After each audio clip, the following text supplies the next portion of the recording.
Hello friends, இன்றைக்கி என்னுடைய garden பாருங்கள் எவ்வளோ அழகாக இருக்குன்னு பாருங்கள். இந்த மழை காலத்துக்கு நிறைய பன்னீர் ரோஸ் பார்க்கவே அழகாக இருக்குது மாடி ஃபுல்லாக. சரி, தலைக்கும் பறித்து வச்சுட்டு காலங்காத்தாலே கார்டன்லேயும் வச்சுட்டு லில்லி பூவையும் வச்சுட்டேன், சம்பங்கியும் வச்சுட்டேன். வாசனை அப்படியே கிச்சன் வரும்போதே நமக்கு இருக்கும். இனிமேல் அப்படியே நம்ம சமையலும் பண்ண போகிறோம். இன்றைக்கி என்னென்னா உங்களுக்கு மதுரை ஸ்பெஷல் தண்ணி சட்னி தான் பார்க்க போகிறோம். ரொம்ப சூப்பராக இருக்கும், சுவையாக இருக்கும்.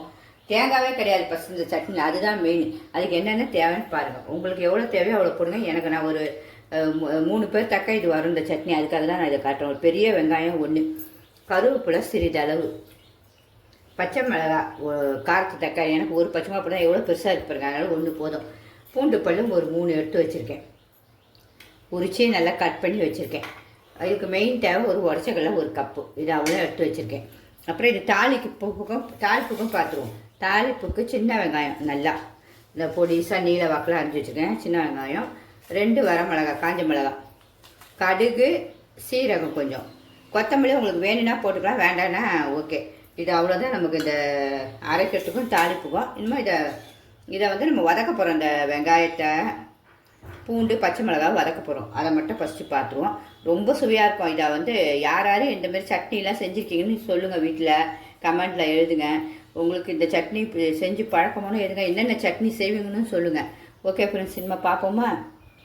என்னுடைய சேனல் பிடிச்சிருந்தா ஒரு லைக் பண்ணுங்கள். இப்போ அப்படியே அரிஞ்சிடுவோம். ஏன்னா பெருசு பெருசாக தான் அரியணும். அதான் அப்படியே அப்படியே அரிஞ்சிடுவோம்.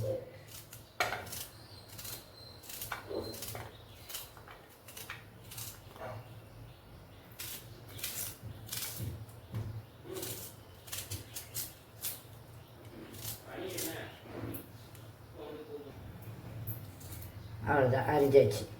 இன்னும் வதக்கிடுவோம். இப்போ கடாய் வச்சுருக்கோம், ஸ்டவ் பற்ற வச்சுருவோம். 2 ஸ்பூன் எண்ணெய் ஊற்றிடுவோம். வெங்காயம் வதக்கணும், அதுக்காக சும்மா ஒரு 2 ஸ்பூன் போதும். இப்போ வெங்காயம், பச்சை மிளகாய், பூண்டு எல்லாத்தையும் போட்டுருவோம். பச்சை மிளகாய் கட் பண்ணி போடணும், இல்லைன்னா தெரிக்கும் மூஞ்சிலேயே. இப்படி கட் பண்ணிடும், அப்போ தெரிக்காது. சும்மா பொன்னிறமாக தான் வதங்கணும், ரொம்ப வதங்க வேண்டாம். வதக்கிட்டு கொஞ்ச நேரம் ஆறணும் அரைக்கிறதுக்காக.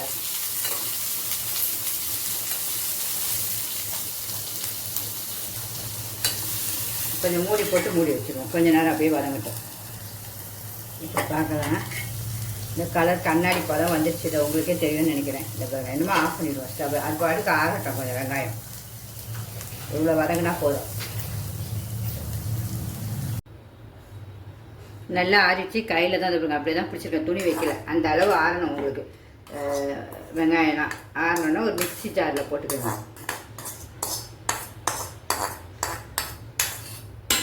போட்டு தண்ணி ஊற்றாமல், உப்பு நம்ம இதுக்கு போடலை. அந்த சட்னிக்கு உப்பு போட்டுப்போம். நமக்கு தேவைக்காக்க உப்பு, சுவைக்கு தேவைக்கு. அவ்வளோதான். இதை ஃபஸ்ட்டு நம்ம அரைச்சிப்போம். தண்ணி ஊற்ற வேண்டாம். அதுக்கப்புறம் இந்த வெங்காயத்தில் இருக்க தண்ணியே வரும். அப்புறம் உடச்சக்கலையை போட்டு அரைப்போம். ஒரு செட்டு இதை அரைச்சிட்டு, 2வது தான் இந்த நம்ம 1 கப்பு உடச்சக்கலையை அரைக்கணும். இப்போ அரைச்சிடுவோமா?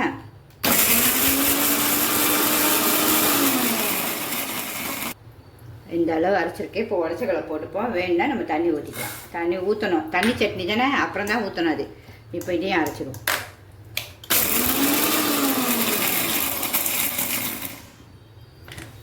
இப்போ தண்ணி கொஞ்சம் ஊற்றிக்கலாம். இது தண்ணி கொஞ்சம் தான் ஊற்ற போகிறேன், சட்னிக்கு அரைக்கிறதுக்கு தான். இப்போ அரைச்சாச்சு. அது நம்ம எப்படி அரைச்சிக்கணும் பார்த்துருவோம். அப்புறம் நல்லா அரைச்சாச்சு. சூப்பராக இருக்குது, டேஸ்ட்டும் செம்மையாக இருந்துச்சு. இனிமேல் தாளிப்பு இருக்குல்ல, அதுக்கே தாளிச்சிடுவோம். கடாய் வச்சுட்டேன், இன்னும் தாளிக்க போகிறேன். உங்களுக்கு தேவையானது எண்ணெய் ஊற்றினா போதும். தாளிப்புக்கு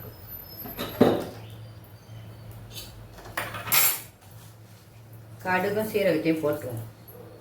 பொரியணும். கடுகு மெயின். பொரிய ஆரம்பிச்சிச்சு. சூடாக தான் இருக்குது சட்டி. இப்போ சின்ன வெங்காயத்தை போட்டுருவோம். கருவேப்பிலை எல்லாம் பொன்னிறமாக வதங்கட்டும். கலர் நல்லா செவருது. இப்போ காஞ்ச மிளகா போட்டுருவோம் லைட்டாக. ஏன்னா காஞ்ச மிளகா ரொம்ப கலர் மாறக்கூடாது, அப்புறம் கசக்கும். அவ்வளோதான். இனிமேல் நம்ம இதை ஸ்டவ் ஸ்லோவில் வச்சுட்டு இந்த அரைச்சி வச்சுருக்கோம்ல நம்ம இந்த விழுது மதுரை ஸ்பெஷல் தண்ணி சட்னி அதை இதில் ஊற்றிட்டு ஸ்டவ் உடனே ஆஃப் பண்ணிடணும். ஊற்றியாச்சு. இன்னும் ஸ்டவ் ஆஃப் பண்ணியாச்சு. இது மொத்தத்தையும் ஊற்றிட்டு இந்த சூட்லேயே கிண்டுவோம். நல்ல சூடுலேயே கிண்டு நல்லா நமக்கு எல்லாம் வதங்கினா தான். இப்போ நமக்கு இந்த சட்னிக்கு தேவையான தண்ணியை நம்ம ஊற்றணும். ஸ்டவ் ஆஃப் பண்ணிட்டு தான் ஊற்றணும், மறந்துடாதீங்க. உங்களுக்கு எவ்வளோ தண்ணி வேணுமோ பார்த்துக்கங்க. ஏன்னா ரொம்ப தண்ணியாக வச்சிடாதீங்க தண்ணி சட்னின்ட்டு. இந்த மிக்சியில் இருக்கிறது இது ஜாரில் இருக்கிறது தான் நான் கழுவி ஊற்றுறேன். ஃபஸ்ட்டு தண்ணியை கலந்து அப்படியே சூட்லேயே இந்த கடாய் சூட்லேயே நல்லா வந்துடும். உங்களுக்கு தண்ணி எவ்வளோ வேணும்னு பாருங்கள், பார்த்துட்டு அதுக்கப்புறம் ஊற்றுங்க. இப்போ இன்னும் கொஞ்சம் தண்ணி ஊற்றலான்னு தோணுது எனக்கு. இது போதும் தண்ணி சட்டத்துக்கு. இது சூப்பராக இருக்கும். டேஸ்ட்டும் பார்ப்போமா? இப்போ அட்டகாசமாக இருக்குது. நான் மிஸ் பண்ணவே பண்ணாங்க. எல்லாருமே செய்யுங்க. லாஸ்ட்டில் கொத்தமல்லி போட்டு நம்ம இறக்கிற வேண்டியதான். நம்ம இறக்கி தோசை ஊற்றி சாப்பிட வேண்டியதுதான். செட் தோசையை ஊற்றி அவ்வளோதான். சூப்பராக ரெடி ஆகிடுச்சா நம்மளுடைய மதுரை ஸ்பெஷல் தண்ணி சட்னி. பிடிச்சிருந்தா கண்டிப்பாக சிம்பா நியூ ஜெனரேஷன் சேனலுக்கு சப்ஸ்கிரிப்ஷன் பண்ணுங்கள் ஃப்ரெண்ட்ஸ். Okay, bye friends. நம்மளுடைய மதுரை ஸ்பெஷல் தண்ணி சட்னி ரெடி ஆகிடுச்சு. உங்களுக்கு பிடிச்சிருந்தா கண்டிப்பாக ஒரு லைக் பண்ணுங்கள். ரொம்ப சுவை, ரொம்ப டேஸ்ட், மிஸ் பண்ணவே பண்ணாது. எல்லாருமே செய்யுங்க. எல்லாத்துக்குமே சாப்பிடலாம். சாதா தோசை, இட்லிக்கு சும்மா பிரமாதமாக இருக்கும். அட்டகாசமாக இருக்கும் இட்லிக்கெலாம். அதனால் கண்டிப்பாக செஞ்சு பாருங்கள். இப்போ நம்ம நம்மளுடைய மதுரை தண்ணி சட்னியும் சூப்பராக ரெடி ஆகிடுச்சு. பார்க்க எவ்வளோ அழகாக இருக்குது பாருங்கள். சூப்பராக இருக்கா? அப்புறம் உங்களுக்கு செட் தோசையும் சூப்பராக பண்ணியிருக்கேன் பாருங்கள். என்ன சூப்பராக இருக்கு பாருங்கள். இதுக்கு வடகரியும் டேஸ்ட்டாக இருக்கும். இந்த சட்னியும் நமக்கு மதுரை தண்ணி சட்னியும் சூப்பராக இருக்கும். இப்படி இருக்கும் நான் பார்க்கையே. அப்போ தான் சூப்பராக இருக்கும். இதேமாரி செய்யுங்க.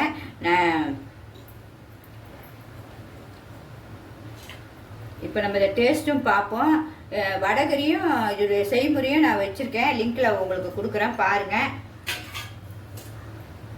இப்போ நம்ம தோசையும் டேஸ்ட் பார்த்துருவோம். நமக்கு சூப்பராக ஒரு தோசையும் சட்னி, மதுரை தண்ணி சட்னி ஸ்பெஷல், அதையும் டேஸ்ட் பார்த்துருவோமா? இங்கேயும் கொஞ்சம் வச்சுப்போம். அப்படியே மேலேயும் ஊற்றும்.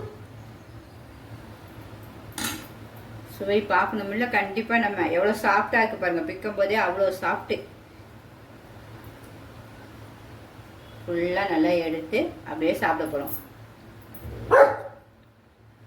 அப்போ டேஸ்ட்டுங்க அற்புதமாக இருக்குது. அவ்வளோ ஒரு டேஸ்ட்டாக இருக்குது. இந்த செட் தோசையும் அவ்வளோ டேஸ்ட்டு. சட்னியும் மதுரை ஸ்பெஷல் தண்ணி சட்னி செம்ம டேஸ்ட்டு.